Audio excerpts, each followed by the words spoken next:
बहुत important major part of the IIT JEE test, major part है GOC, ठीक है। Okay, welcome to Vande classes guys, hello everyone, my name is Manjit Bhardwaj. तो आज हम जीओसी शुरू करने वाले हैं, तो चलिए स्टार्ट करते हैं।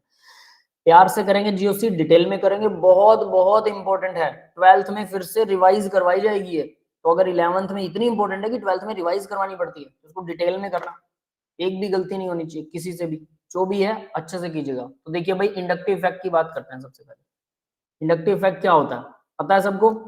मुझे लग रहा है ये पढ़ा दिया था मैंने। कन्हैया सर से पूछा था कि भाई सर आप मुझे बता दीजिए आप क्लास में क्या पढ़ा रहे हो, उन्होंने बोला इंडक्टिव इफेक्ट में पढ़ा चुका हूँ। तो आप लोग पढ़ चुके हैं इंडक्टिव इफेक्ट? सर थोड़ा सा पता दो, थोड़ा सा। ठीक है, चलो फिर मैं बता देता हूँ, कोई दिक्कत नहीं है, ठीक है।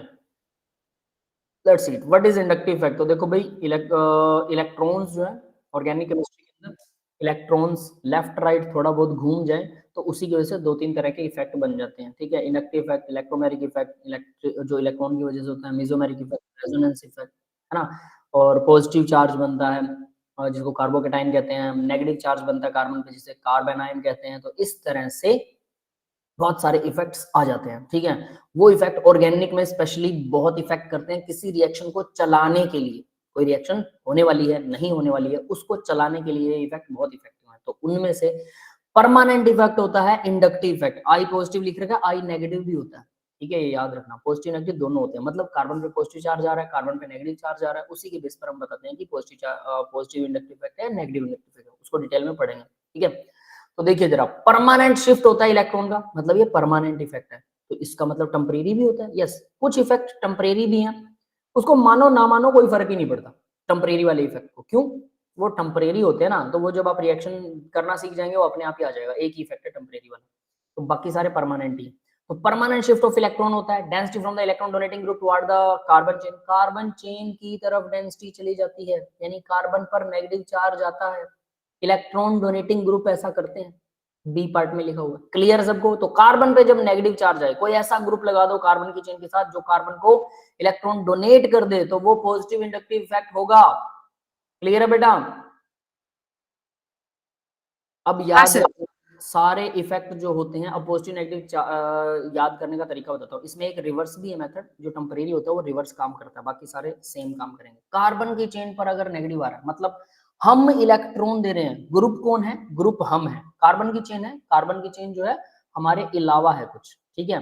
तो हम है ग्रुप, हम अगर इलेक्ट्रॉन दे रहे हैं किसी को, हम किसी को दान दे रहे हैं, तो वो पॉजिटिव इफेक्ट होगा। याद रखना, डोनेट करना पॉजिटिव होता है, एक्सेप्ट करना नेगेटिव होता है, ठीक है। किसी से कुछ लेना नेगेटिव होता है।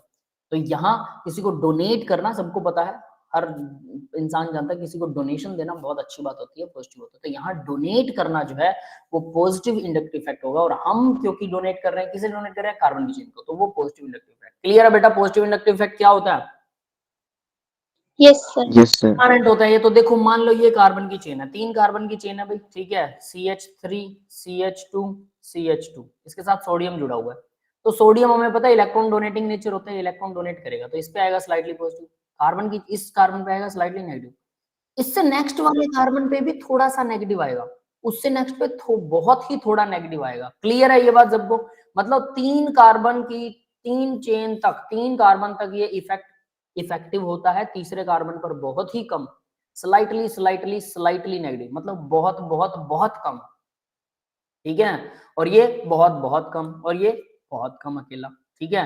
तो इस तरह से ये नेगेटिव चार्ज 3 कार्बन तक इफेक्टिव होता है। अगर मैं यहाँ पर इसको CH2 करके CH3 कर देता हूँ, तो 4th कार्बन पर ये इतना कम हो जाता है कि हम मानते ही नहीं कि इसके ऊपर कोई इफेक्ट है। क्लियर है?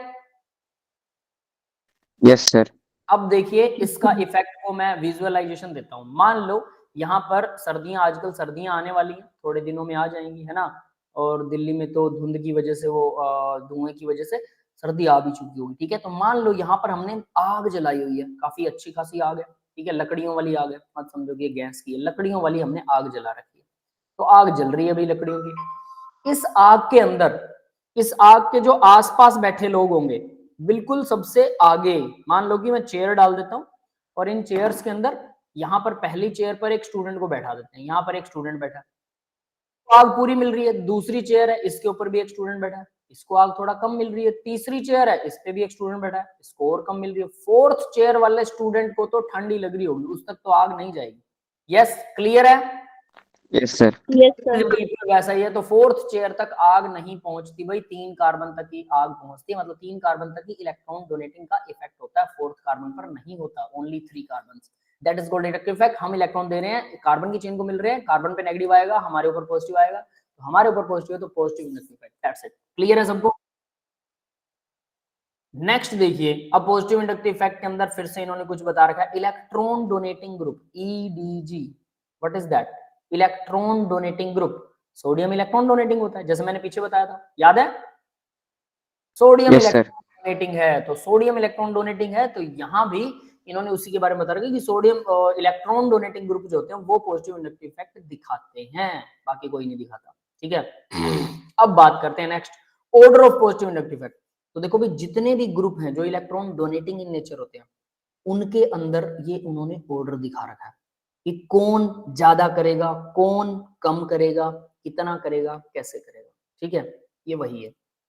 ये ऑर्डर क्या याद करना है? बिल्कुल, इस ऑर्डर को आपको याद करना है, प्रैक्टिस से याद हो जाता है। बार बार इसके क्वेश्चन सॉल्व कीजिए, डीपीपी सॉल्व कीजिए, मैं आपको डीपीपी भी शेयर कर दूंगा। ठीक है, और जीओसी की डीपीपी अच्छे से सारी डिटेल में सॉल्व कीजिए, तो प्रैक्टिस से काफी ऑर्डर याद हो जाता है, लेकिन फिर भी कई बार एक आधी चीज मिस हो जाती है, तो इसलिए ऑर्डर को अलग से याद कीजिए। ठीक है, ये आपकी प्रैक्टिस है, लर्निंग पावर है, सब कुछ, दोनों चीजें साइमल्टेनियसली चलेंगी, इसलिए ऑर्गेनिक बच्चों को मुश्किल लगती है। तो डेली आपको लिख लिख कर याद करना और प्रैक्टिस करना बहुत जरूरी है, वरना जो लर्निंग वाली चीजें नहीं है, याद नहीं करोगे, मिस हो जाएगा। तो देखो CH2 नेगेटिव, CH2 पर अगर नेगेटिव हो, कार्बन पर खुद पर नेगेटिव है और 2 कार्बन की वैलेंसी है, तीसरा उस पर नेगेटिव है, और ये ग्रुप अगर मैं किसी कार्बन की चेन के साथ जोड़ दूं तो ये इलेक्ट्रॉन डोनेट करेगा उस कार्बन की चेन को, सबसे ज्यादा इफेक्टिव होता है ये। फिर उसके बाद NH के ऊपर नेगेटिव, नाइट्रोजन जिसकी वैलेंसी 3 होती है, एक वैलेंसी हाइड्रोजन के साथ पूरी है, एक वैलेंसी कार्बन की चेन के साथ लगेगी, और तीसरी वैलेंसी उस पे तो नेगेटिव चार्ज है, वो दूसरे नंबर पर है। O पर नेगेटिव, ऑक्सीजन की 2 वैलेंसी होती है, एक जुड़ी हुई कार्बन की चेन से, दूसरा नेगेटिव चार्ज है, तो वो क्या होगा? वो तीसरे नंबर पर आएगा। COO नेगेटिव, मैंने यहाँ पे बना भी रखा COO नेगेटिव, देखो ये होता है COO negative, C double bond O negative. ठीक है, और ये क्या है? अब ये C double bond O negative, यहाँ जो O नेगेटिव लगा हुआ है, इस कार्बन की एक वैलेंसी इधर खाली है, याद रख लेना। तो ये खाली वैलेंसी जो ये कार्बन की चेन से जुड़ेगी और ये इलेक्ट्रॉन उसको देगा, इसका भी इलेक्ट्रॉन डोनेटिंग इन नेचर होगा, अगर वो नेगेटिव चार्ज है तो इलेक्ट्रॉन डोनेटिंग इन नेचर। तो ये क्या करेगा? ये इलेक्ट्रॉन डोनेटिंग इन नेचर भी क्या करने वाला है? ये भी इंडक्टिव इफेक्ट दिखाएगा, पॉजिटिव इंडक्टिव इफेक्ट, और ये 4th नंबर पर आएगा। तो याद देखो भाई, CH2 NH oxygen negative, COO negative, तो नाइट्रोजन के बाद में ऑक्सीजन आ रहा है, COO नेगेटिव आ रहा है, Cr3 कार्बन की चेन के साथ, यहां पर हमारा जो कार्बन की चेन है और इसके साथ में 3 R लगे हुए हैं। कार्बन की चेन जो होती है ना, खुद कार्बन की जो चेन है वो इलेक्ट्रॉन डोनेटिंग होती है, और ये एक कार्बन के साथ 3 कार्बन की चेन इलेक्ट्रॉन डोनेट कर रही है, तीनों।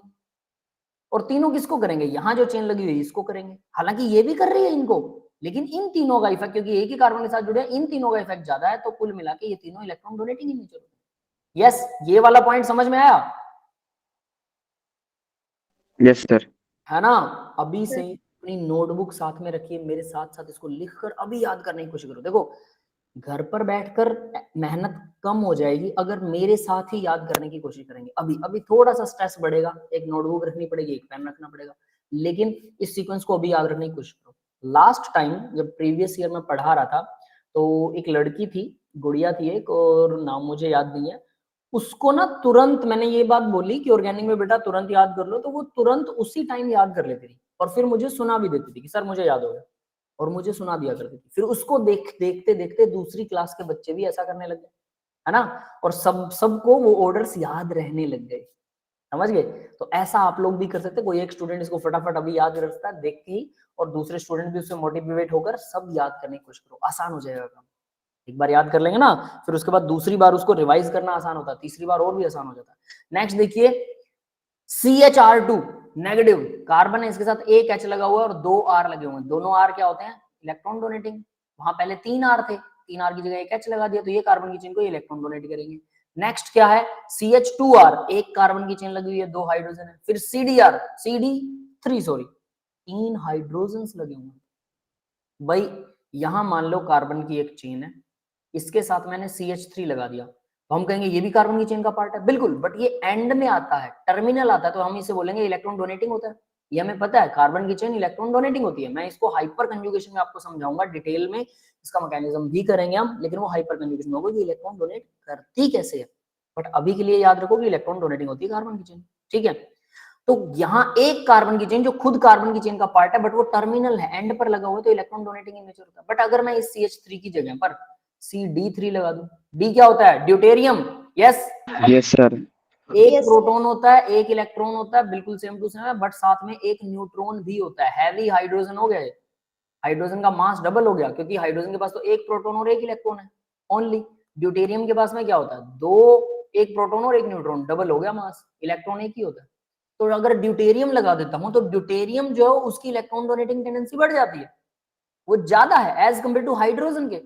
और अगर ट्रीटियम लगा दूं, तो अकेला टी हो, वो देखो यहाँ तो CH3 वगैरह थे ना, एक अकेला टी लगाओ, ट्रीटियम में क्या होता है? एक प्रोटॉन और दो न्यूट्रॉन होते हैं, पता है सबको ट्रीटियम का।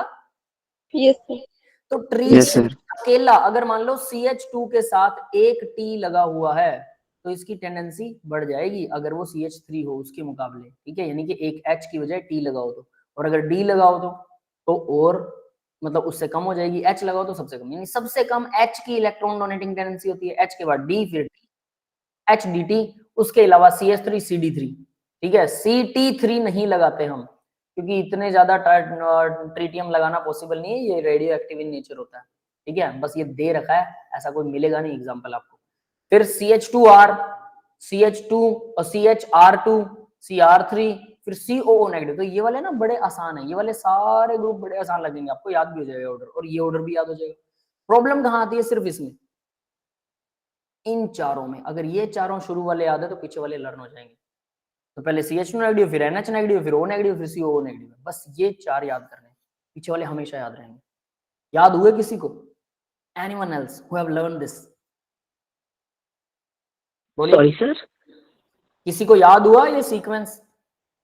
सर एक सेकंड सर, रट्टा मारने दो, बस 2 सेकंड सर। मैं ठीक है, याद करो, कोई भी स्टूडेंट याद करो, मैं स्क्रीन बदलूंगा, फिर मेरे को बोल के बताना, देखते हैं कितने बच्चों को याद हुआ है।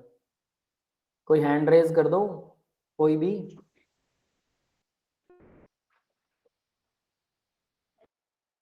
तुरंत याद करने की कोशिश करो, मैंने हर एक को समझाया। स्टार्टिंग के 4 हो गए, फिर उसके बाद तो बड़ा ही आसान है बेटा। कार्बन के साथ 3 कार्बन की चेन लगा दो, कार्बन के साथ 2 कार्बन की चेन लगा दो, कार्बन के साथ 1 कार्बन की चेन, बाकी हाइड्रोजन है। सिंपल, 3 कार्बन की चेन, 2 कार्बन की चेन, 1 कार्बन की चेन कार्बन के साथ। और फिर CD3 है, CH3 है, D3 और CH3, वो तो अकेला कार्बन ही है, लास्ट में TDH है, हो गया, है ना। सिंपल है, लास्ट वाला सिंपल है। मैं शुरू वाले में, आप बाद में, शुरू वाला अभी याद हो गया, बाद में थोड़ा कंफ्यूज हो। हाँ विजय बेटा बोलो, चलो सुनाओ,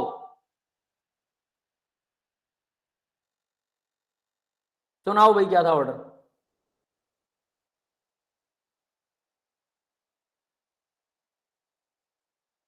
बताइए, याद है? अभिजय, आपकी आवाज नहीं आ रही बेटा अभिजय। चलो लग रहा है अभिजय का माइक का प्रॉब्लम चल रहा है, चलो कोई बात नहीं। तो देखो भाई, हम फिर से उसी ऑर्डर को, जो ऑर्डर हमने अभी याद किया आप लोगों ने, उसी ऑर्डर को फिर से देख रहे हैं। देखो CH2 negative, NH negative, O negative, वही वाला है, पहले तीनों वही हैं। फोर्थ क्या था? COO negative. सर हटा दो सर स्क्रीन, मतलब दूरी कर दो। क्या बेटा? कुछ कह रहा है कोई?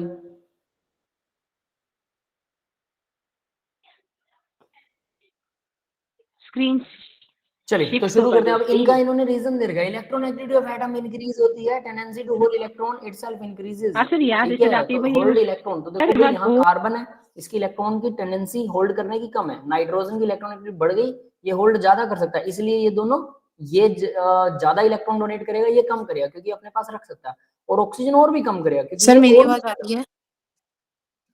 क्या बेटा? सर मेरी आवाज आ रही है विजय सर? हाँ अभी आ रही है, यस बोलो। ठीक है चलो कोई बात नहीं, इट्स ओके, ठीक है आगे बढ़ते हैं। तो भाई ये तीनों ऑर्डर का रीजन सर मैं बोल रहा था, सिर्फ आंसर बता रहा था, आवाज ही नहीं आ रही। कोई बात नहीं, कोई बात नहीं, कोई बात नहीं, हम आगे दोबारा से पूछ लूंगा मैं। ये फिर से ऑर्डर आ रहा है भाई, तो फिर से ऑर्डर देखिए, CH2 नेगेटिव है, NH नेगेटिव है, ऑक्सीजन नेगेटिव है। तो इनका रीजन, क्योंकि इलेक्ट्रोनेगेटिविटी जिस एटम की ज्यादा होगी, ऑक्सीजन की ज्यादा, तो वो इलेक्ट्रॉन को होल्ड ज्यादा कर सकता है, इसलिए ये सीक्वेंस है। तो ऑक्सीजन ज्यादा होल्ड करेगा, ये इंडक्टिव इफेक्ट कम दिखाएगा, नाइट्रोजन थोड़ा सा ज्यादा, कार्बन सबसे ज्यादा, CH2 नेगेटिव। नेक्स्ट वाला देखिए CH3, अब ये वाला, ये मैंने बोला था कि CR3, आपको दे रखा था CR3, फिर था CHR2, फिर था CH2R2, R ओनली, है ना, और लास्ट में क्या था, अकेला CH3 था। वैसे CD3 था, CD3 के बाद CH3 था, ठीक है। तो ये ऑर्डर था। तो यहाँ पर उसने बोला CH3 ये क्या होता है, तो ये हमें पता है इलेक्ट्रोनेगेटिविटी। देखो इलेक्ट्रोनेगेटिविटी ऑफ कार्बन ज्यादा होती है, हाइड्रोजन की उससे कम होती है, ठीक है। तो अगर कार्बन के साथ कार्बन जुड़ा हुआ है, ठीक है, इसकी इलेक्ट्रॉन टेंडेंसी, हाइड्रोजन फिर कितने जुड़ गए, 9 हाइड्रोजन जुड़ गए, इलेक्ट्रॉन डोनेटिंग टेंडेंसी बढ़ जाएगी, ठीक है। ये सबसे ज्यादा इलेक्ट्रॉन डोनेट कर पाएगा। तो यहाँ मैंने उसको ये दिखा रखा, देखो CH3 एक लगा है, 2 लगे हैं, 3 लगे हैं, और ये कार्बन की चेन जुड़ी हुई है, तो 3 डिग्री कार्बन बन गया ये, 3 डिग्री कार्बन, ठीक है। 2 डिग्री कौन सा है, ये देखो CH2 CH3 ये अकेला H है। तो जो कार्बन हमारा ग्रुप का काम कर रहा है, the carbon which is itself participating as a group, उसके अंदर जो कार्बन जुड़ रहा है ना हमारे ग्रुप से, हमारे जो चेन से जुड़ेगा, ये वाला कार्बन जुड़ेगा, इसके साथ 2 कार्बन लगे हुए हैं, 2 कार्बन की चेन कह लो, यहाँ पर अकेले 2 कार्बन है, इसके पीछे चेन हो सकती है पूरी, तो सिर्फ 2 कार्बन लगे, ये 2 डिग्री कार्बन। अगर जो कार्बन हमारा हमारे मेन ग्रुप से जुड़ेगा, मेन चेन से जुड़ेगा, उसके पीछे 3 कार्बन लगे हुए, तीनों कार्बन जुड़े, ये 3 डिग्री कार्बन। समझ में आ गया भाई, 2 डिग्री 3 डिग्री कार्बन, क्लियर है। Yes sir. और प्राइमरी क्या होता है, 1 डिग्री। तो देखो टर्सरी को 3 डिग्री, सेकेंडरी को 2 डिग्री, और प्राइमरी 1 डिग्री कार्बन होता है। तो प्राइमरी का मतलब जिस कार्बन से हमारा ग्रुप जुड़ा हुआ है, इसको मैं CH2 लिखता हूँ, और यहाँ पर कोई चेन होगी जिसके साथ ये ग्रुप जुड़ रहा है, तो ये वाला कार्बन जो है, इसके पीछे सिर्फ एक ही कार्बन है, बाकी दोनों तो हाइड्रोजन है ना, टोटल वैलेंसीज में, तो ये प्राइमरी कार्बन होगा।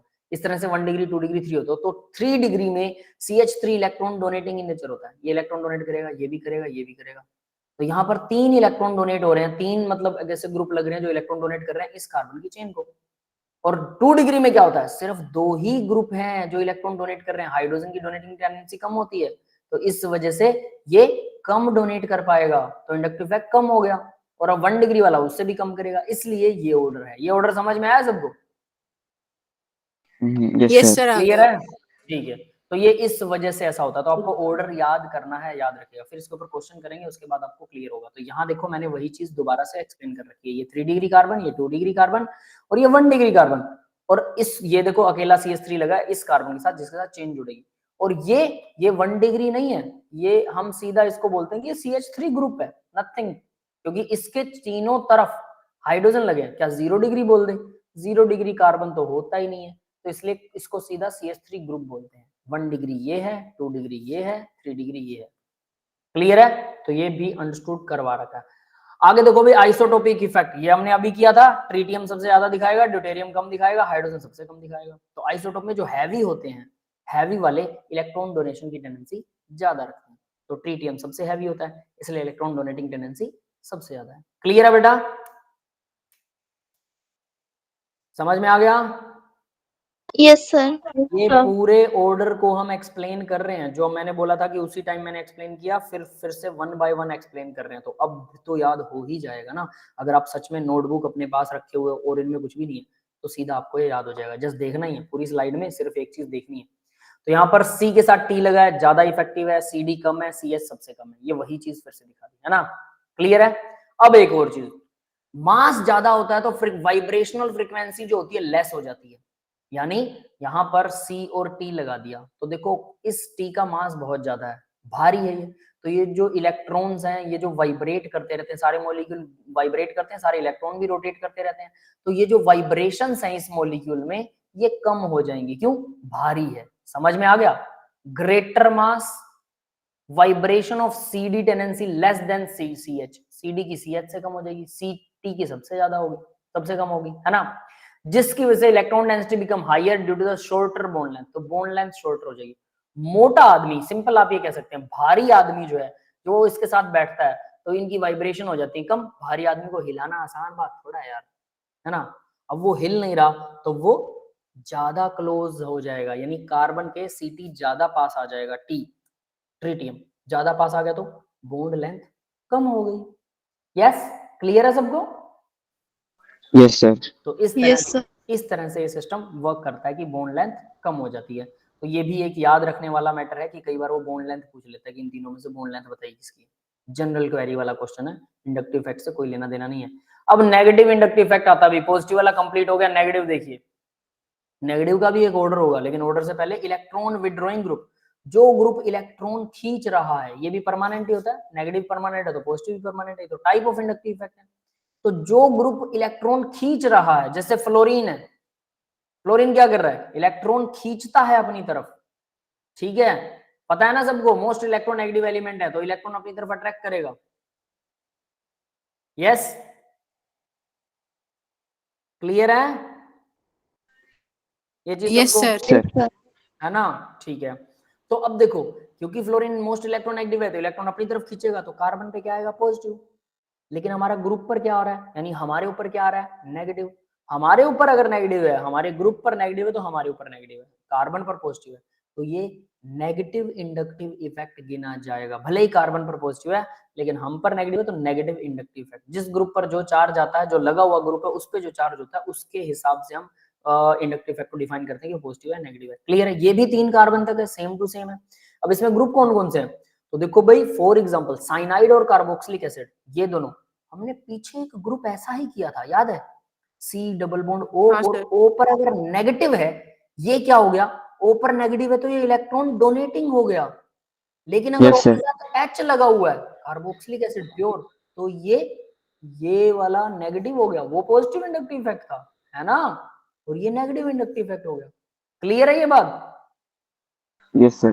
उन दोनों ग्रुप को Yes. ध्यान से याद कीजिएगा। बस H लगने से, ये कार्बोक्सिलिक एसिड का ग्रुप है, H लगने से नेगेटिव इंडक्टिव इफेक्ट दिखाएगा। साइनाइड, भाई इसकी एक्सप्लेनेशन तो मैं दूंगा आपको डेफिनेटली, बट इसको इंपॉर्टेंटली याद रखिएगा, इंपॉर्टेंटली।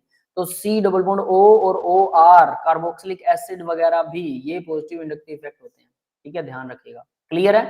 यहाँ पर R या H लगा दो, H लगा देते हैं अकेला, नहीं सॉरी, H तो इस तरफ लगेगा, अगर लगेगा तो ये क्या बन गया, ये भी पॉजिटिव इंडक्टिव इफेक्ट है। ये वाला इफेक्ट जो मैंने पीछे आया था ना, H C double bond O और O नेगेटिव, या R लगाओ, ये वही दिखा रखा है दोबारा से, ये पॉजिटिव दिखा रहा है और ये वाला नेगेटिव दिखा रहा है, ठीक है। ये नेगेटिव पॉजिटिव का ध्यान रखना अब आपको क्लियरली। अब ये जो साइनाइड है ना, इसको इंपॉर्टेंटली याद रखना भाई। साइनाइड क्या होता है, इलेक्ट्रॉन विड्रॉइंग ग्रुप होता है, इलेक्ट्रॉन निकाल लेता है, बहुत स्ट्रॉन्ग होता है। ये चीज याद नहीं रहती कि साइनाइड इलेक्ट्रॉन डोनेट करेगा कि लेगा, या डोनेट करेगा, पता नहीं लगता बच्चों को। रट्टा मार लो, अभी से याद कर लो, ये दिखता नहीं है। ये कुछ लोग होते हैं ना, येड़ा बन के पेड़ा खाने का, याद है, ये डायलॉग होता है, येड़ा बन के, ये येड़ा बन के पेड़ा खाता है। ये लगता भोला भाला है लेकिन बहुत स्ट्रॉन्ग नेगेटिव इंडक्टिव, दूसरों से इलेक्ट्रॉन छीनता है, ये डोनेट नहीं करता, ये छीनता है। भोला लग रहा है लेकिन खतरनाक है साइनाइड, ठीक है। तो इलेक्ट्रॉन एक्सेप्ट करता है, तो इसके भी पूरा हम ऑर्डर करेंगे, यहाँ पर सिर्फ समझिए। अब ऑर्डर याद करते हैं, है ना, this is the order in front of you. तो ऑर्डर में देखिए जरा, ये रहा महाशय वो साइनाइड, बहुत ऊपर बैठा है भाई, ये बड़े बड़े ग्रुप हैं, NR3 पॉजिटिव। नाइट्रोजन की वैलेंसी कितनी होती है, 3 होती है, 3 R जोड़ दो, ठीक है, और इसके ऊपर पॉजिटिव चार्ज, कैसे, क्योंकि इसके पास जो लोन पेयर है, उस लोन पेयर में से एक इलेक्ट्रॉन ये आगे कार्बन की चेन को डोनेट कर देता है, जिसकी वजह से नाइट्रोजन में पॉजिटिव चार्ज। जब भी नाइट्रोजन 4 बॉन्ड बनाएगा, नाइट्रोजन पे पॉजिटिव चार्ज आएगा, तो ऐसा ग्रुप अगर कार्बन की चेन के साथ जुड़ा है तो नाइट्रोजन पे तो पॉजिटिव है, तो वो इलेक्ट्रॉन उससे छीनेगा, यस और नॉट, है ना। तो इलेक्ट्रॉन विड्रॉइंग कैपेसिटी नाइट्रोजन की सबसे ज्यादा होती है, याद रखना, विड्रॉइंग कैपेसिटी, ये सिर्फ एक खिंचाव है। ले लेगा अपने पास इलेक्ट्रॉन क्या, नहीं लेगा, नहीं खींच के रखेगा, एक्सेप्ट नहीं करेगा। यूं समझ लो जैसे हम रस्सा कस्सी का खेल करते हैं ना, टग ऑफ वार, पता है सबको। यहाँ Yes, पर sir. मान लो, यहाँ पर हमने एक सेंटर बना दिया इसका, ठीक है, यहाँ पर कोई रुमाल लटका देते हैं वो लोग, हैंकी वगैरह, यहाँ हमारे बंदे लगे हुए हैं, बहुत सारे बंदे खींच रहे हैं, इधर से भी खींच रहे हैं, ठीक है, तो ये बंदे मान लो यहां पर मैंने ज्यादा बंदे लगा दिए, लो जी अब क्या हो रहा है, ये खींच रहे हैं, जबरदस्त खींच रहे हैं, तो इनकी पावर ज्यादा है, तो ये क्या करेंगे, इस सेंटर से इन सारे बंदों को पास ले आएंगे, आ जाएंगे ना। जैसे ही कोई पहला बंदा भी इनकी लाइन क्रॉस करता है, ये लोग खींचना बंद कर देंगे, पता है सबको, क्योंकि जीत गए ये, अब क्यों खींचेंगे, क्लियर है, ये बात समझ में आई। Yes, sir. इंडक्टिव इफेक्ट ऐसा ही होता है, ये इलेक्ट्रॉन को अपने पास नहीं आने देगा, खींच के जबरदस्त रखेगा, जब तक इलेक्ट्रॉन बहुत ज्यादा पास आने लगेगा ये छोड़ देगा, मतलब ऐसा नहीं है कि ये छोड़ देगा, क्योंकि ये उसको इस लेवल को पार ही नहीं करने देता इंडक्टिव इफेक्ट। इंडक्टिव इफेक्ट उसको अपनी तरफ खींच के तो पूरा जोर लगा के रखता है कि आजा मेरे पास, बट अपने पास पूर्णतया कंप्लीटली बुलाएगा नहीं, बस खींचेगा, बुलाएगा नहीं। ये होता है इंडक्टिव इफेक्ट, यानी खिंचाव होता है वो, या डोनेशन का धक्का या खिंचाव, वो इलेक्ट्रॉन को लेगा नहीं, ना ही डोनेट करेगा, बट बस धक्का मार के रखेगा, समझ गए ना। तो यहाँ NR पॉजिटिव जो है, NR3 पॉजिटिव जो है सबसे ज्यादा इंडक्टिव इफेक्ट दिखाता है, अट्रैक्ट करता है इलेक्ट्रॉन को। NH3 पॉजिटिव, R की जगह H लगा दिया, H3 पॉजिटिव क्या है, थोड़ा कम करता है इलेक्ट्रॉन को अपनी तरफ, अट्रैक्ट कम करता है, ठीक है। NO2 का स्ट्रक्चर बना रखा है मैंने, देखो कैसा होता है, नाइट्रोजन पर यहाँ भी डबल बॉन्ड होता है, क्योंकि एक ऑक्सीजन डबल बॉन्डेड होती है, एक ऑक्सीजन सिंगल बॉन्डेड है, और नाइट्रोजन अपना लोन पेयर इसको डोनेट कर रखा है, जिससे इस ऑक्सीजन पे नेगेटिव चार्ज है, तो इस वजह से क्या हो जाता है, ये इफेक्ट भी नाइट्रोजन पे पॉजिटिव हो तो इलेक्ट्रॉन एक्सेप्ट करेगा, ये इलेक्ट्रॉन अगर एक्सेप्ट कर रहा है तो डेफिनेट सी बात है, इलेक्ट्रॉन एक्सेप्ट करने पर क्या होगा, नेगेटिव इंडक्टिव इफेक्ट लगेगा। SO2R ये ग्रुप भी, अब ये एक एसिड का ग्रुप होता है, सीधी सी बात है, डबल बॉन्ड हो R लग गया, और यहाँ पर ग्रुप जुड़ा हुआ है, ये डबल बॉन्ड हो क्या करता है, इलेक्ट्रॉन इधर से छीनता है, जिससे सल्फर पे पॉजिटिव चार्ज आ जाता है, और ये फिर इस चेन से, कार्बन की चेन से इलेक्ट्रॉन एक्सेप्ट करता है। क्लियर है, कैसे एक्सेप्ट करता है, ये भी इलेक्ट्रॉन एक्सेप्टिंग इन नेचर होता है, तो इसका सीरीज याद रखने की कोशिश करो, NR3 NH3 NO2 SO2R, उसके बाद साइनाइड, मैंने बोला था ये छुपा हुआ रुस्तम है, गेड़ा बन के पेड़ा खाने वाला, दिखता भोला भाला लेकिन बहुत स्ट्रॉन्ग इंडक्टिव इफेक्ट दिखाता है। और साइनाइड का स्ट्रक्चर ये रहा, carbon triple bond nitrogen, nitrogen के तीनों बॉन्ड पूरे हैं, कार्बन का फोर्थ बॉन्ड जो है वो उस चेन से जुड़ेगा जिससे उसे इलेक्ट्रॉन छीनने हैं, याद रखना, और नाइट्रोजन पर एक लोन पेयर भी है। क्लियर है भाई, यहां तक सबको समझ में आई चेन? Yes sir. यस, ठीक है, सबको क्लियर है ना बेटा। अब आगे की चेन थोड़ी सी आसान है, 4-5 नाम मुश्किल लगते हैं, उसके बाद आगे वाली आसान है। तो साइनाइड को तो स्पेशली याद रखना है, मैंने बोला आपको। उसके बाद एल्डिहाइड ग्रुप है CHO, उसके बाद कीटोन है C डबल बॉन्ड OR, अब R C double bond O के साथ उस तरफ कार्बन की चेन ही जुड़ेगी, एल्डिहाइड कीटोन। उसके बाद कार्बोक्सिलिक एसिड, उसके बाद फ्लोरीन क्लोरीन ब्रोमीन आयोडीन, बिल्कुल सीरीज में ही दो, फ्लोरीन क्लोरीन ब्रोमीन आयोडीन, सीधा 17 ग्रुप का नाम लिख दो, है ना। उसके बाद OR क्या होता है, ईथर, क्योंकि इसके साथ R लगेगा उस तरफ तो ये ईथर बन जाएगा ROR।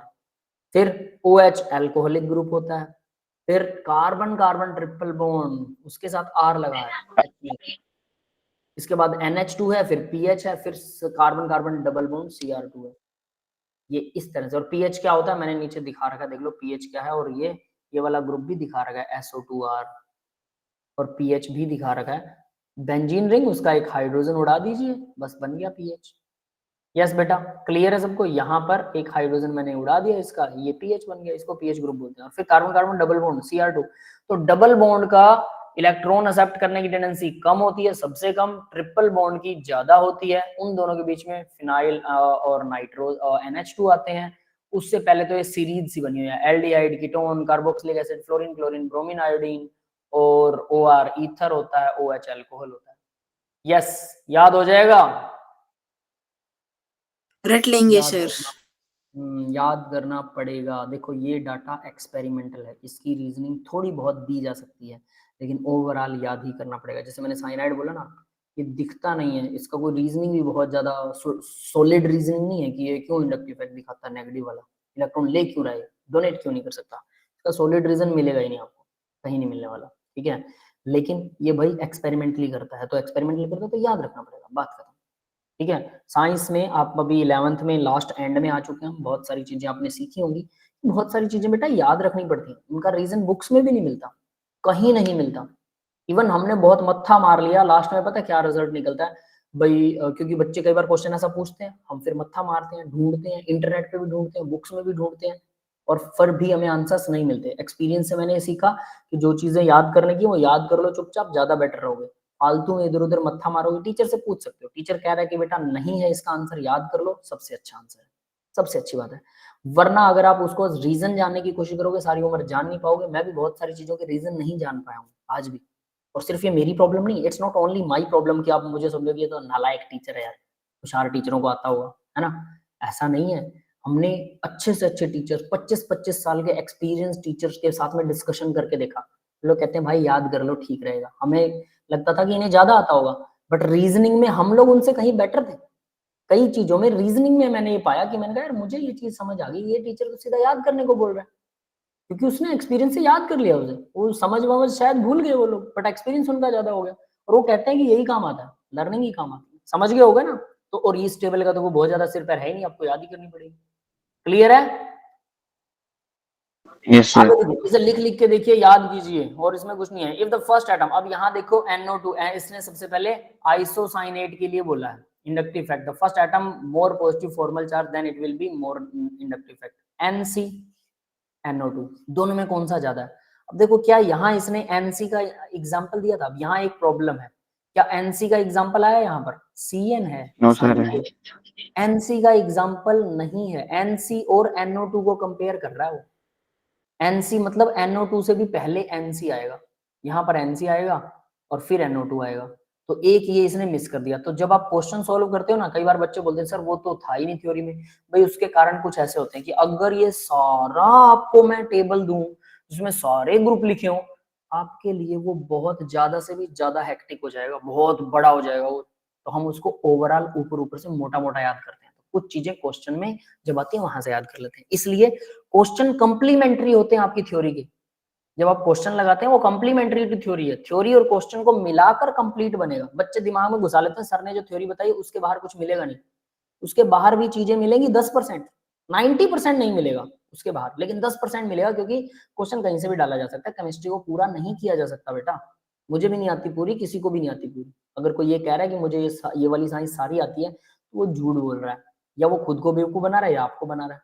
It is impossible to learn everything about a single subject. आप सिंगल सब्जेक्ट भी पूरी तरह से याद नहीं रख सकते, it's not possible to human being. ठीक है, कुछ ना कुछ मिस जरूर करोगे। टेबल सुनने लग जाओ उससे, जो बोलते हैं ना बड़ी बड़ी टेबलें होती हैं केमिस्ट्री के अंदर, उनके डाटा होते हैं बड़े बड़े, इसकी वैल्यू ये, इसकी वैल्यू वो सुनने लग जाओ, याद हो सकता है? पॉसिबल ही नहीं है यार। वो डाटा तो डाटा की तरह है, कुछ चीजें याद की जाती, कुछ नहीं। तो दोनों कंप्लीमेंट्री करके हम अच्छा खासा कर सकते हैं। तो आइसोसाइनाइड जो है वो नाइट्रो ग्रुप से ज्यादा इंडक्टिव इफेक्ट दिखाता है, ये याद रख लेना। क्लियर है बेटा? आइसोसाइनाइड, अब देखो आइसोसाइनाइड में नाइट्रोजन पर पॉजिटिव चार्ज है, ठीक है। Hybridization lone pair plus sigma bond, और lone pair plus sigma bond अगर आप देखते हैं वहां से हाइब्रिडाइजेशन निकाल सकते हैं।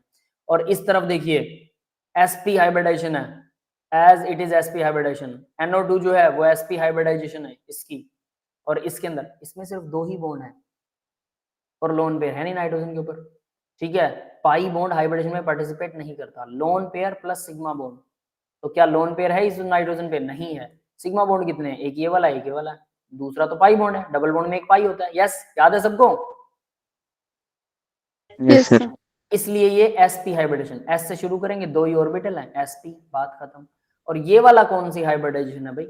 इसके अंदर देखो जरा, 2 1, सिर्फ एक ही है, सिग्मा बॉन्ड तो एक ही है इसमें, बाकी दोनों तो पाई बॉन्ड है। Is not this? तो क्या हो गया Yes, इसकी sir. हाइब्रिडेशन? क्या होगी इसकी हाइब्रिडेशन? तो है ही नहीं कुछ, क्योंकि ये बॉन्ड ही एक बना रहा है, बात ही खत्म है। क्लियर है? Yes, sir. है ना? तो इसकी तो हाइब्रिडाइजेशन होती है loan pair plus sigma bond, यहाँ पर लोन पेयर भी नहीं है और सिग्मा बॉन्ड सिर्फ एक ही है, तो s कोई नाम की कोई हाइब्रिडाइजेशन नहीं होती। बेटा माइक ऑफ कीजिए, s नाम की कोई हाइब्रिडाइजेशन नहीं होती है, ठीक है। तो इस तरह से ये क्या बोल रहा है अभी, इसकी खैर हाइब्रिडेशन का चक्कर छोड़ो, NC जो है वो ज्यादा इंडक्टिव इफेक्ट देता है NO2 से, दैट्स इट। नेक्स्ट देखते हैं, अमोनिया और NO2 के बीच में डिफरेंस दे रखा है, NH3 पॉजिटिव और NO2। NH3 पॉजिटिव भी ज्यादा होता है NO2 से, ठीक है। पीछे वाली टेबल याद करेंगे तो ये आ जाएगा आपके सामने। सबसे पहले NR3 था, फिर NH3 था, याद है? पॉजिटिव, है ना, पहला और दूसरा। तो यानी ये उसका रीजन बता रखा है। यहाँ पर रीजन क्या है, NO2। अब देखो NO2 पर ये पॉजिटिव है, ये 2 ऑक्सीजन है डबल बॉन्ड और सिंगल बॉन्ड वाली, यहाँ पर ऑक्सीजन पर नेगेटिव है, तो ये बदलते रहते हैं। कैसे, ये ऑक्सीजन इधर से डबल बॉन्ड ले लेगा, ये ऑक्सीजन इधर डबल बॉन्ड बना लेगा, ये आपस में एक्सचेंज करते रहते हैं, ठीक है। लेकिन यहाँ क्या है, यहाँ पर कोई इलेक्ट्रॉन नाइट्रोजन को देने वाला नहीं है, नाइट्रोजन परमानेंटली पॉजिटिव है।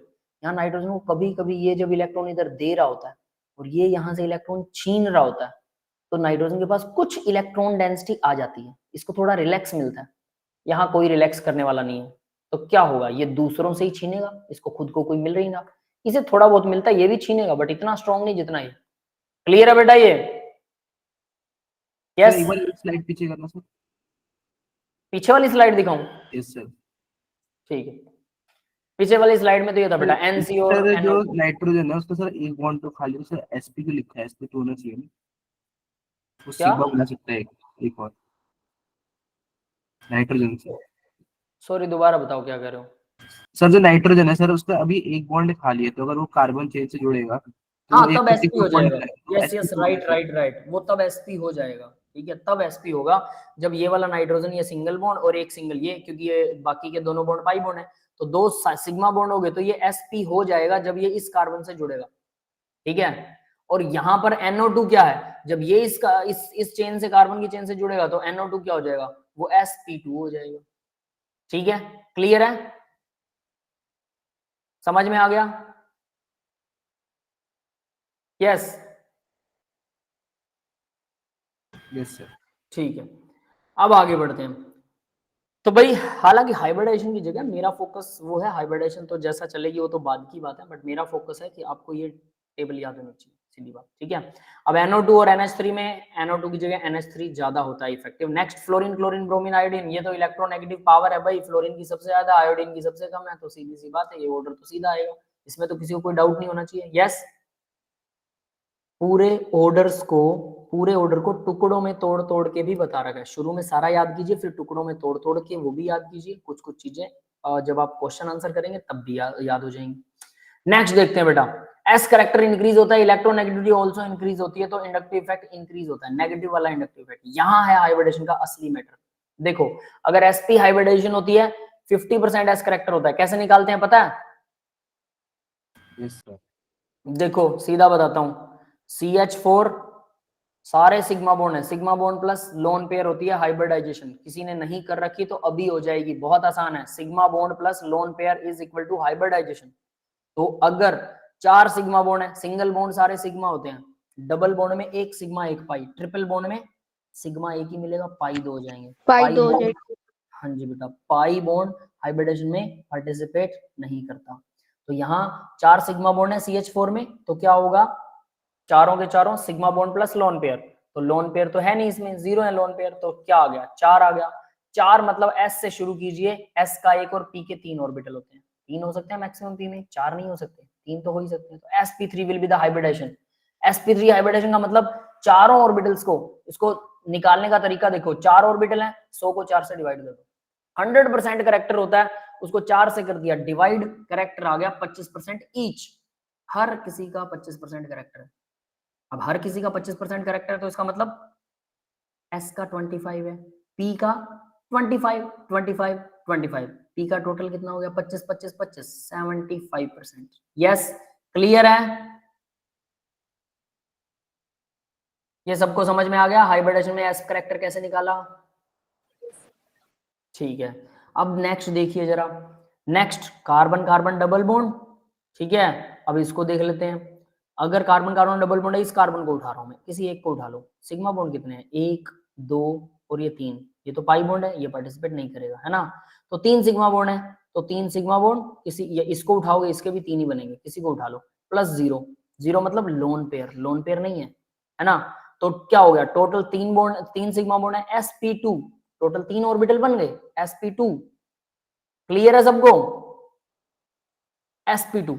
अब Yes, यहाँ कैरेक्टर निकालेंगे, 100 को 3 से डिवाइड, ये टोटल 3 ऑर्बिटल है ना, 100 को 3 से डिवाइड कर दो, 33.33% ईच, हर किसी का 33.33% कैरेक्टर आएगा, तो इसका मतलब S का कैरेक्टर 33.33, P का कैरेक्टर 33.33 प्लस 33.33, क्यों, क्योंकि 2 है P, तो 2 बार 33 को जोड़ दो, अप्रोक्सीमेट 67 बन जाएगा।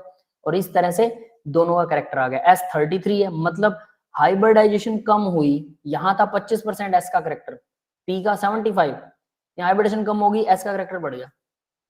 तीसरा देखिए, कार्बन कार्बन ट्रिपल बॉन्ड, किसी भी एक कार्बन को उठा लो, दोनों को आप अलग अलग चेक कर सकते हो, दोनों की सेम आएगी, ठीक है, और आप अलग अलग चेक करनी चाहिए। Yes, sir. तो यहाँ एक कार्बन को उठा लिया, ये एक सिग्मा बॉन्ड ये रहा, एक ये रहा, बाकी के दोनों क्या है, पाई बॉन्ड। पाई बॉन्ड आप Pi. नहीं करेगा पार्टिसिपेट हाइब्रिडेशन में। तो सिग्मा बॉन्ड 2 है, लोन पेयर कितने हैं, 0 है, लोन पेयर तो है नहीं कार्बन पर। तो 2 से क्या बनेगा, sp ओनली, एक s का एक p का कैरेक्टर।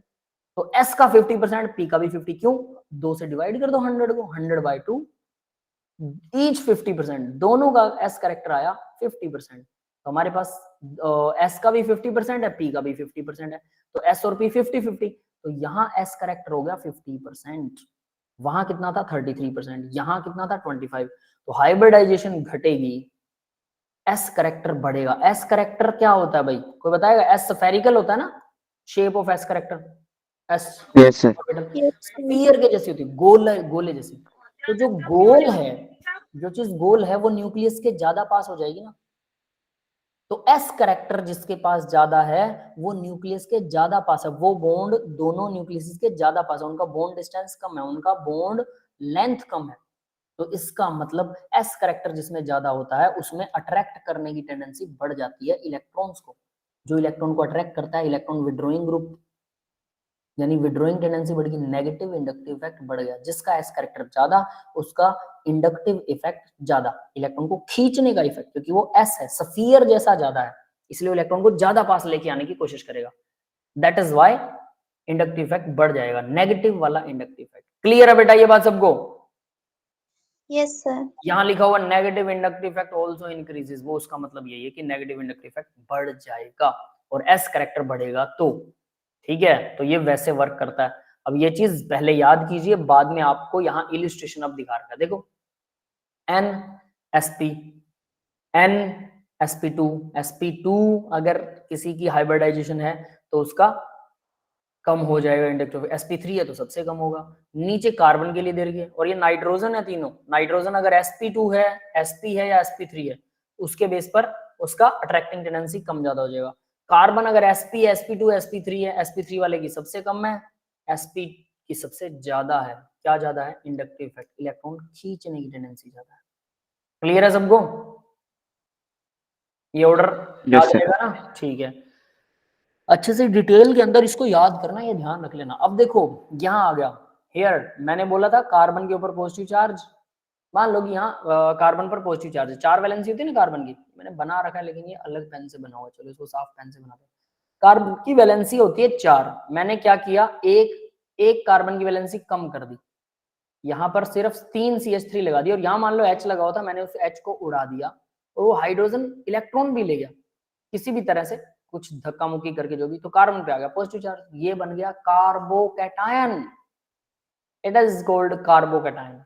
कार्बन पर पॉजिटिव चार्ज को कार्बोकैट आयन, बिल्ली वाला आयन, ठीक है, कार्बन कैट आयन, तो ये होता है पॉजिटिव, तो कार्बन पे आ गया पॉजिटिव। अब मुझे पता है CH3 क्या होता है भाई, इलेक्ट्रॉन डोनेटिंग इन नेचर होता है, ये मैंने बताया था आपको, कार्बन की चेन इलेक्ट्रॉन होती है, तो ये इलेक्ट्रॉन डोनेट कर रहा है इस कार्बन को, ये भी कर रहा है, ये भी कर रहा है। ये इलेक्ट्रॉन डोनेटिंग कैसे होती है इसको हम डिटेल में करेंगे हाइपर कंजुगेशन में, इसका बिल्कुल सीधा समझ में आएगा।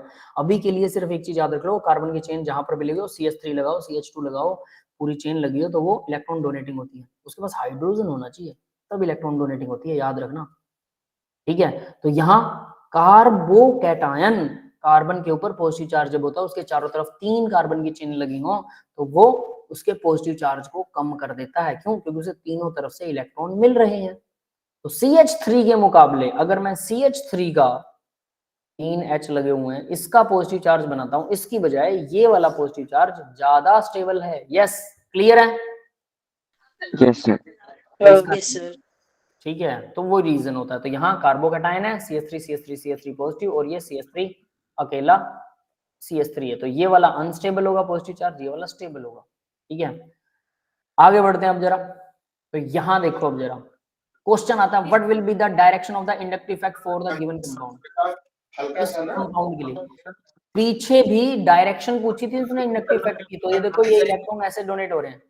माइक ऑफ रखिए बेटा, ठीक है, बैकग्राउंड साउंड आता है, ठीक है। अब यहाँ पर इंडक्टिव इफेक्ट की डायरेक्शन देखो, CH3 इलेक्ट्रॉन डोनेटिंग होता है बिल्कुल, NO2 क्या होता है, इलेक्ट्रॉन Yes, एक्सेप्टिंग sir. होता है, ये तो इलेक्ट्रॉन छीनता है, नाइट्रोजन में पॉजिटिव होता है इसमें, तो ये दे रहा है, ये बेंजीन रिंग के थ्रू ऐसे देगा इलेक्ट्रॉन और लास्ट में यहाँ तक इसको डोनेट करेगा। तो ये मैंने पूरा साइकिल दिखा रखा है, लाइन दिखा रखी है, ऐसे करके ऐसे डोनेट करेगा। सर क्लियर है नेगेटिव भाई? ज्यादा होगा ना? हाँ, नाइट्रोजन का इलेक्ट्रॉन देखो, नाइट्रोजन तो नहीं इलेक्ट्रॉन नहीं, यस सर, तो क्या कहते हैं माइनस आई इफेक्ट ज्यादा होगा, मतलब माइनस आई होगा ना इसकी डायरेक्शन। सुनिए सुनिए बताता हूँ। पहली बात, जो इलेक्ट्रॉन डोनेटिंग होता है ये तो पॉजिटिव आई दिखाता है, ये वाला दिखाएगा पॉजिटिव आई, ठीक है, क्योंकि ये डोनेट कर रहा है। Yes sir. ये वाला दिखाएगा नेगेटिव आई, क्योंकि ये डोनेटर जो है वो हमारे पॉजिटिव वाले नेगेटिव आई वाले को ही दे रहा है, जो इलेक्ट्रॉन एक्सेप्ट कर रहा है उसी को दे रहा है, ठीक है। उल्टा लिख दिया क्या मैंने, इलेक्ट्रॉन एक्सेप्टिंग वाला पॉजिटिव होता है, नहीं सॉरी नेगेटिव होता है, ठीक है, ये पॉजिटिव सही है।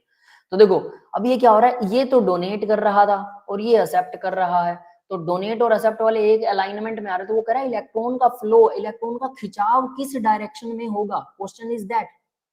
तो मैंने वो डायरेक्शन दिखाया कि इधर डोनेट कर रहा दूसरा खींच रहा, तो ऐसे करके ऐसे डायरेक्शन हो जाएगी इलेक्ट्रॉन को खींचने की।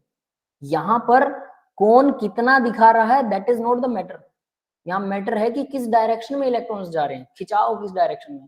क्लियर है बेटा? Yes Yes. सर। ठीक है, तो आपको एक खिंचाव दिखाना ओनली, नथिंग स्पेशल। नेक्स्ट देखिए, अब यहाँ सॉल्यूशन दे रखा है NO2 किस तरफ खींचेगा, moving along the benzene ring के अलोंग ये खींचेगा, वही चीज दिखा रखी है, nothing special. Application of inductive effect, अब ये तो हमने इंडक्टिव इफेक्ट पूरा कर लिया, एक होता है पॉजिटिव एक होता है नेगेटिव, एक इलेक्ट्रॉन डोनेट करेगा तो उसके ऊपर आएगा पॉजिटिव, एक इलेक्ट्रॉन एक्सेप्ट करेगा ग्रुप उस पर आएगा नेगेटिव, तो नेगेटिव इंडक्टिव इफेक्ट, ठीक है। अब बात आती है इसकी एप्लीकेशंस की, यूज क्या है इसका, बहुत अच्छे यूज है इसके। देखो पहला है, if it explain the relative stability of the intermediates such as the carbocation, carbon ion and free radical। Carbocation carbon पे positive charge, carbanion carbon पे नेगेटिव चार्ज, फ्री रेडिकल, इनमें सबसे ज्यादा स्टेबल कौन है, इसकी स्टेबिलिटी डिफाइन करता है इंडक्टिव इफेक्ट, पहली बात। दूसरी चीज, it also help to explain the acidic और बेसिक स्ट्रेंथ में भी ये हेल्प करता है, कौन सा स्ट्रॉन्ग एसिड है कौन सा स्ट्रॉन्ग बेस है, अगर कोई इंडक्टिव इफेक्ट लग रहा है तो उसकी वजह से उसकी स्ट्रेंथ कम या ज्यादा हो सकती है एसिड या बेस की, वो भी आगे डिटेल में करेंगे, लेकिन यहाँ पर इन्हें सीधे 2 पॉइंट बताएंगे। तो ये नहीं एसिड बेस के ऊपर इफेक्ट करता है और ये रिलेटिव स्टेबिलिटी बता देता है कार्बोकेटायन कार्बोएनायन। इंटरमीडिएट क्या होते हैं भाई, कार्बोकेटायन कार्बोएनायन फ्री रेडिकल, ये सारे के सारे इंटरमीडिएट होते हैं, इन्हें रिएक्शन इंटरमीडिएट भी बोलते हैं। तो हमने इंडक्टिव इफेक्ट कर लिया, अब बात करते हैं इंटरमीडिएट्स की, उसके क्वेश्चंस करेंगे इंडक्टिव इफेक्ट के, नो वरी, लेकिन आपको वो दोनों याद होने चाहिए ऑर्डर, फिर उसके क्वेश्चन आसानी से निकल आएंगे, जैसे हमने 1-2 क्वेश्चन देखे है ना। तो नेक्स्ट देखिए, रिलेटिव और रिएक्टिव इंटरमीडिएट, रिएक्टिव इंटरमीडिएट यानी वो रिएक्टिव इंटरमीडिएट या रिएक्शन में बनने वाले इंटरमीडिएट, इंटरमीडिएट का मतलब रिएक्टेंट और प्रोडक्ट के बीच में, दोनों के बीच में कोई ऐसी चीज बन रही है जो स्टेबल है, थोड़ी सी, ज्यादा नहीं है, थोड़ी सी स्टेबल है, उसको बोलते हैं इंटरमीडिएट। तो देखो the reactive short lived, reactive होता है वो शॉर्ट लाइव, थोड़ी सी जिंदगी होती है, थोड़े से टाइम के लिए बनता है, हाईली एनर्जेटिक, काफी एनर्जी होती है उसमें, अनस्टेबल, स्टेबल नहीं होता, अनस्टेबल होता है। स्पीसीज बनते हैं formed in the course of organic reactions are known as intermediate, उनको इंटरमीडिएट बोलते हैं, जैसे कार्बोकेटायन कार्बोएनायन फ्री रेडिकल, जो हम तीनों की बात कर रहे थे, उनको एक एक करके अब हम डिटेल में पढ़ेंगे। यस क्लियर है, इंटरमीडिएट क्या होते हैं, रिएक्शन इंटरमीडिएट। हाँ बेटा, सब लोग सो गए क्या, जागते रहो बच्चों, ठीक है, थम्स अप, हाँ थम्स अप करते रहे, कुछ बोलते हुए रहिए, कोई बात नहीं है। किसी को चुटकुला सुनाना है, कोई चुटकुला भी सुना सकते हो, अभी हम बस 5-10 मिनट का लेक्चर है, ज्यादा नहीं है, ठीक है, कितनी देर पढ़ेंगे। चलिए अब आगे बढ़ते हैं बेटा। तो इंटरमीडिएट मतलब जो रिएक्शन के बीच में बनते हैं, तो intermediate are classified as electron deficient, या तो इलेक्ट्रॉन कम होते हैं उनमें, या फिर इलेक्ट्रॉन रिच होते हैं, या उसमें ज्यादा हो सकते हैं। कार्बोकेटायन, कार्बोकेटायन ओ लगा हुआ है, ध्यान रख लेना, कार्बोकेटायन जो होता है वो होता है जिसमें इलेक्ट्रॉन जिसमें कम होते हैं। और कार्ब एनायन, देखो इसका ओ गायब है, कार्ब एनायन, वो ओ यहाँ पर जो होना चाहिए कार्बो होना चाहिए, नहीं है, ये ओ गायब है, ध्यान देना, स्पेलिंग सही लिखना, ठीक है, क्लियर है बेटा। मैं एक दो बार ये स्पेलिंग मैंने गलत लिखी थी शुरू में, जब मैंने शुरू में पहली बार इसको मैंने पढ़ा, तो मुझे किसी ने, मेरे दोस्त ने बताया था स्पेलिंग गलत है तेरी। मैंने कहा पागल है क्या, कार्बोएनाइन ही होता है, वो तो लगेगा ही लगेगा। मैं कहा कार्बोकेटाइन होता है, सेम से फिर स्पेलिंग आएगी यार, क्या बात कर रहा है। कहता पक्का शर्त लगा ले उसने बुक में पढ़ रखी थी, तो मैंने कहा ये तो नहीं हो सकता। फिर जब पता लगा मैंने कहा ओहो, इसलिए मैं सब बच्चों को बताता हूँ स्पेशली कि भाई ओ नहीं लगेगा, ठीक है ना। तो यहाँ कार्बोएनाइन नहीं है, कार्ब एनाइन है, कार्बोकेटाइन है, बस ये याद रख लेना, ठीक है स्पेलिंग। और बीच में एक और होते हैं फ्री रेडिकल भी होते हैं, जो कि इलेक्ट्रॉन डेफिशिएंट होते हैं। फ्री रेडिकल भी इलेक्ट्रॉन डेफिशिएंट, उनमें इलेक्ट्रॉन की कमी होती है। कार्बोकेटाइन भी इलेक्ट्रॉन डेफिशिएंट, उनमें भी कमी होती है। और ज्यादा कौन कौन से होते हैं, एनायन, नेगेटिव आयन वाले, इनके पास इलेक्ट्रॉन ज्यादा होते हैं। इन तीनों को हम डिटेल में एक एक करके पढ़ने वाले हैं। तो देखो कार्बोकेटाइन CH3 पॉजिटिव, कार्बन के ऊपर पॉजिटिव चार्ज लगा हुआ है, CH3 पर पॉजिटिव, ठीक है। ये देखो CH3 3 हाइड्रोजन लगे हुए, एक हाइड्रोजन था उस, वो क्या करा, वो कार्बन का इलेक्ट्रॉन भी ले गया, जिससे कार्बन पे आ गया पॉजिटिव चार्ज, तो ये बन गया CH3 पॉजिटिव। अब वही अगर मैं CH3 CH3 CH3 3 CH3 लगा दूं, 3 वैलेंसियां पूरी होगी इस कार्बन की, और इस कार्बन के साथ एक यहाँ पर H लगा हुआ था, वो H चला गया, इलेक्ट्रॉन भी ले गया, तो ये CH3 थ्राइस का कार्बन पॉजिटिव, और मैं इसे ऐसा लिख सकता हूँ CH3 थ्राइस। यस बेटा, क्लियर है। ये मोस्ट स्टेबल होता है, क्यों, मैंने बोला था इलेक्ट्रॉन डोनेटिंग टेंडेंसी होती है CH3 की, इसे तीनों इलेक्ट्रॉन दे रहे हैं, ये पॉजिटिव स्टेबल बन गया। इसको कोई नहीं दे रहा, ये तीनों इलेक्ट्रॉन इसे नहीं मिल रहे, ये हाइड्रोजन नहीं देने वाला, तो इसका मतलब ये अनस्टेबल है। तो ये लीस्ट स्टेबल है, ये मोस्ट स्टेबल है। यस, क्लियर है ये बात सबको। और ये दोनों कार्बोकेटायन हैं, ठीक है बेटा, यस सर। है ना, ठीक है। अब आगे बढ़ते हैं। फ्री रेडिकल क्या होता है, तो देखो भाई free radical, what is free radical, यहां मैंने फ्री रेडिकल समझाया। देखिए जरा क्या होता है, ये कार्बन है, इसके साथ 4 हाइड्रोजन जोड़ रखे थे, चारों हाइड्रोजन जोड़ देते हैं। एक हाइड्रोजन ने क्या किया, अपना इलेक्ट्रॉन ले गया और इसका इलेक्ट्रॉन इसी के पास छोड़ गया, तो इसकी 3 वैलेंसियां पूरी हो गई, चौथी वैलेंसी खाली पड़ी है इस कार्बन की, इसको बोलते हैं फ्री रेडिकल।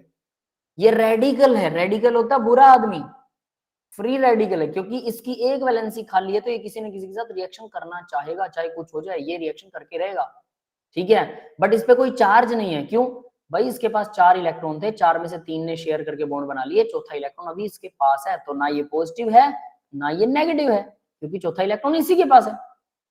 बट ये रेडिकल वाला बिहेव करता है, चारों इलेक्ट्रॉन होते हुए भी इसे स्ट्रॉन्गली एक इलेक्ट्रॉन और अपना शेयर करना है किसी के साथ, तो ये इलेक्ट्रॉन एक्सेप्ट करने की टेंडेंसी रखता है, इलेक्ट्रॉन लेने की टेंडेंसी रखता है, डोनेट नहीं करेगा।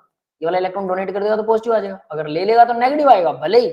बट होगा क्या, अगर मान लो इसने एक इलेक्ट्रॉन एक्सेप्ट कर लिया, नेगेटिव बन गया, बट नेगेटिव के साथ इसे एक फायदा है, इसका ऑक्टेट कंप्लीट हो गया, इसके ऑक्टेट में 8 इलेक्ट्रॉन चाहिए थे, 4 इसके खुद के हैं, 4 इसने शेयर कर लिए, 8 हो गए, तो ऑक्टेट कंप्लीट करने के लिए ये इलेक्ट्रॉन लेना चाहेगा।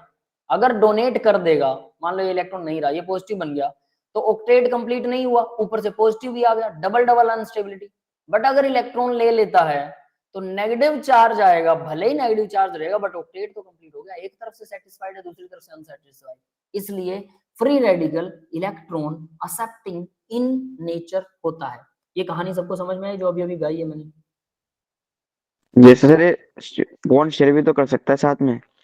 हाँ शेयर कर सकता है, बिल्कुल कर सकता है, बट जब तक ये अकेला है तो ये पहले खींचेगा, कहेगा तू आ जा बस मेरे पास, लास्ट में शेयर कर लेगा, वो बात की बात है। बट हम इसको ये बोलते हैं कि इलेक्ट्रॉन डोनेट करना पसंद नहीं करता, ये लेकर अपनी तरफ खींच के शेयर करना पसंद करता है।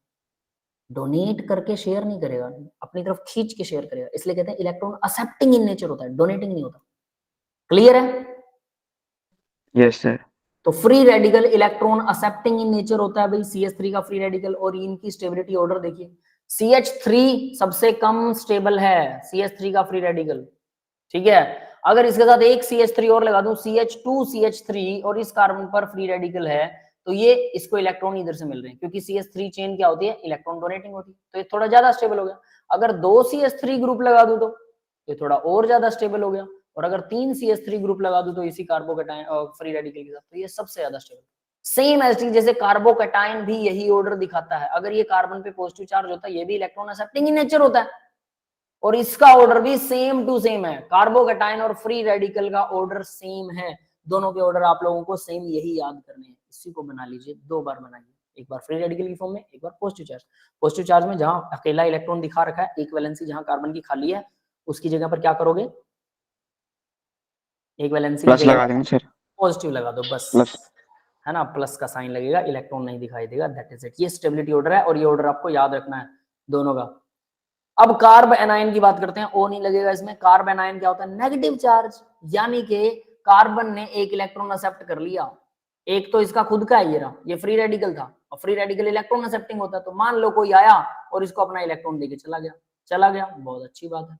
तो जो कि H पॉजिटिव आयन इसमें से अलग हो गया, ये वाला H पॉजिटिव आयन अलग हो गया, तो दोनों इलेक्ट्रॉन इसके पास रह गए, है ना।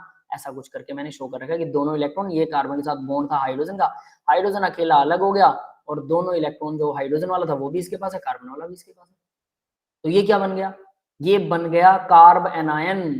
स्ट्रॉन्गेस्ट बेस भी होता है भैया, CH3 नेगेटिव जो है स्ट्रॉन्गेस्ट बेस होता है। क्यों, CH4 जो है ना, CH4, क्या ये H पॉजिटिव आयन डोनेट करता है, H positive ion plus CH3 negative, क्या ऐसी रिएक्शन देखी है कभी? क्या मीथेन में आग लग जाती है, but methane H positive ion acid की तरह बिहेव नहीं करता। तो क्योंकि अगर इसने H ले लिया तो वापस नहीं देगा, ये कभी नहीं देगा, बहुत मुश्किल कंडीशंस में बॉन्ड ही टूट जाएंगे बाकी के सारे, बट ये देगा नहीं H पॉजिटिव आयन। इसलिए जो H लेने के बाद दोबारा डोनेट ना करे, मतलब उसको, उसके लेने की टेंडेंसी हाइड्रोजन को बहुत स्ट्रॉन्ग है, एसिड को लेने की टेंडेंसी बहुत स्ट्रॉन्ग है, बहुत स्ट्रॉन्ग है, तो क्या है, स्ट्रॉन्ग बेस है, बात ही खत्म। यस, क्लियर है सबको? Yes sir. ये स्ट्रॉन्ग, बहुत स्ट्रॉन्ग बेस होता है भाई, ध्यान दे लेना, ठीक है। जनरली एक ऑर्डर के according, Malik Tuli and Madan एक हायर एंड की बुक है, मलिक तुली मदान उसके राइटर हैं, और उस बुक के अंदर एक सीरीज दे रखी है, उस सीरीज में इसे स्ट्रॉन्गेस्ट, सबसे स्ट्रॉन्ग बेस बता रखा है। हालांकि इससे स्ट्रॉन्ग बेस हो सकता है, बट उस सीरीज के अकॉर्डिंग ये स्ट्रॉन्गेस्ट है, इसलिए मैंने इसको स्ट्रॉन्गेस्ट लिख रखा है। इट इज नॉट मीनिंग कि ये सबसे स्ट्रॉन्ग ही होगा, ठीक है, आपको नेट पे कुछ और भी मिल सकता है। अब आगे देखिए, अब यहां मैंने क्या कहा, उल्टा हो गया, यहाँ पे कार्बो एनायन हो गया negative, carb anion negative, CH3 electron donating है। अब अगर इसके तीनों इलेक्ट्रॉन डोनेटिंग है और ये पहले से नेगेटिव है, तो इसके ऊपर तो नेगेटिव और ज्यादा आ जाएगा, तो कार्बन ज्यादा अनस्टेबल हो जाएगा। तो सबसे अनस्टेबल क्या होगा, 3 डिग्री कार्ब एनायन सबसे अनस्टेबल होगा, अनस्टेबल होगा ना। Yes sir. क्लियर है। और जो 1 डिग्री कार्ब एनायन होगा, CH3 वाला, जिसके ऊपर नेगेटिव चार्ज है, ये इसके मुकाबले लेस होगा, यानी ये थोड़ा सा स्टेबल कह सकते हैं, बट ये अनस्टेबल होगा।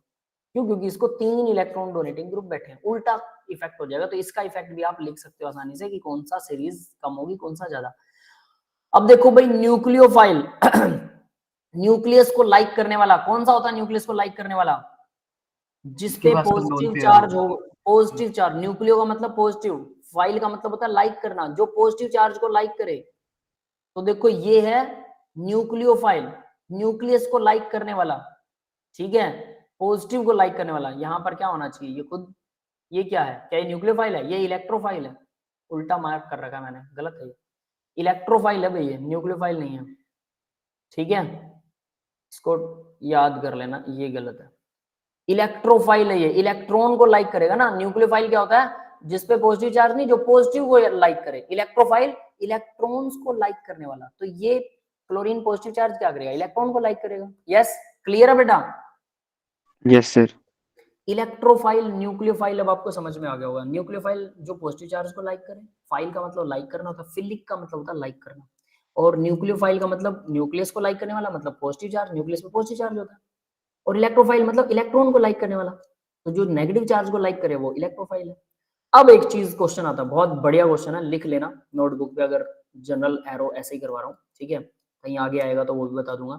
इलेक्ट्रोफाइल और न्यूक्लियोफाइल, उसके अलावा क्या बोलते हैं, एसिडिटी में क्या डिफरेंस होता है। एसिड क्या होता है, H पॉजिटिव डोनेट करने वाला, है ना, और न्यूक्लियोफाइल क्या होता है, नेगेटिव आयन को, पॉजिटिव को, नेगेटिव आयन को एक्सेप्ट करने वाला। मतलब ये देखो जरा, अगर मैं कहूं कि H positive ion, OH negative क्या होता है, H पॉजिटिव आयन को एक्सेप्ट करेगा, इसकी बजाय मैं क्लोरीन पॉजिटिव लगा देता हूँ, ये भी OH नेगेटिव, ये भी नेगेटिव को एक्सेप्ट करता है, करेगा कि नहीं?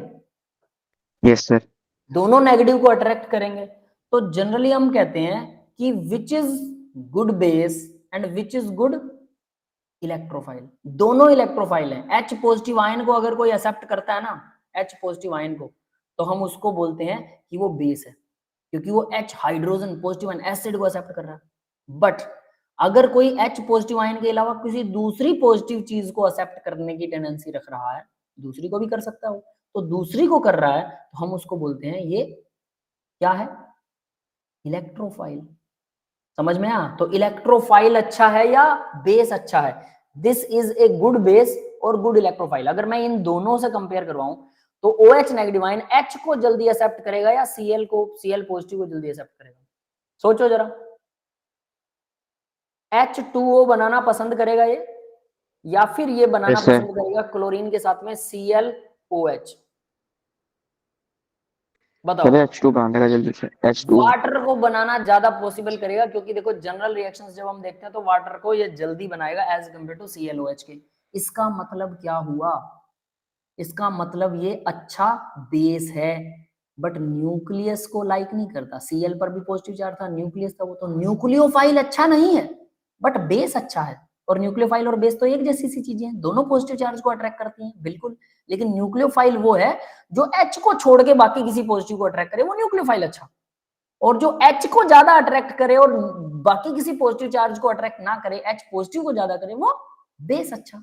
क्लियर है? ये क्वेश्चन Yes, क्लियर sir. होना चाहिए। What is the main difference between the nucleophile and the base? और इसका रिवर्स भी ट्रू है। What is the main difference between the electrophile and acid?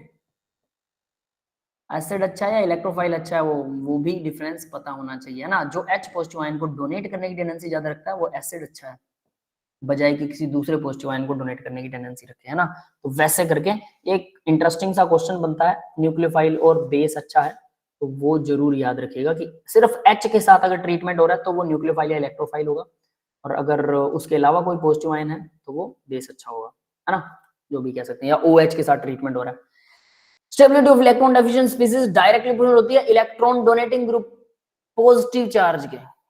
तो इलेक्ट्रॉन स्टेबिलिटी जो है, इलेक्ट्रॉन डेफिशिएंट, कोई इलेक्ट्रॉन जिसके पास कम हो किसी ग्रुप के पास, ठीक है, कम मतलब जिस पे खुद भी पॉजिटिव चार्ज हो, जैसे CH3 पर पॉजिटिव चार्ज है, इसकी स्टेबिलिटी किस बात पे डिपेंड करेगी?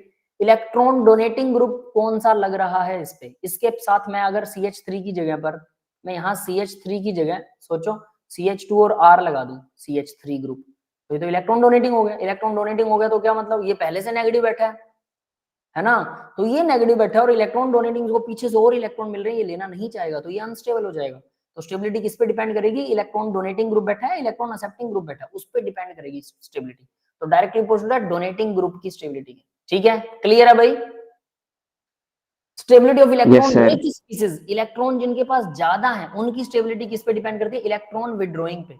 किसी के पास इलेक्ट्रॉन ज्यादा है, जैसे हम यही बोल रहे थे ना, CH3 पे नेगेटिव चार्ज है, अगर इसके साथ इलेक्ट्रॉन विड्रॉइंग ग्रुप लगा दूं, जो इलेक्ट्रॉन निकाल रहा हो, डोनेट ना कर रहा हो, निकाल रहा हो, तो ये स्टेबल हो जाएगा, क्योंकि इसके पास ज्यादा इलेक्ट्रॉन है और कोई ग्रुप इसके इलेक्ट्रॉन छीन रहा है, तो इसके चार्ज को वो स्टेबल कर रहा है। कोई भी स्पीसीज नहीं चाहता उसके ऊपर चार्ज हो, चाहे नेगेटिव हो चाहे पॉजिटिव हो, इसीलिए वो इंटरमीडिएट है, बीच में कहीं बनते हैं। क्लियर है बेटा? यहां तक समझ में आया सबको? Yes, sir. That's all for the today's Yes. Lecture. आज के लेक्चर के लिए इतना ही करेंगे, ठीक है। ध्यान से कीजिएगा, हमने कुछ नहीं किया है। कार्बोकेटाइन की डेफिनेशन, कार्बोएनाइन की डेफिनेशन, फ्री रेडिकल की डेफिनेशन, उसके अलावा इंडक्टिव इफेक्ट के ऑर्डर किए हैं, ऑर्डर ऑफ इंडक्टिव इफेक्ट, बस इतना ही किया है। क्लियर है ना? तो इतना सा है, ऑर्डर याद करने हैं, कार्बोकेटाइन, कार्बोएनाइन, फ्री रेडिकल की डेफिनेशन याद करनी है, बाकी का नेक्स्ट लेक्चर में करेंगे, ठीक है बेटा। ओके, मैं रिकॉर्डिंग ऑफ कर रहा हूँ।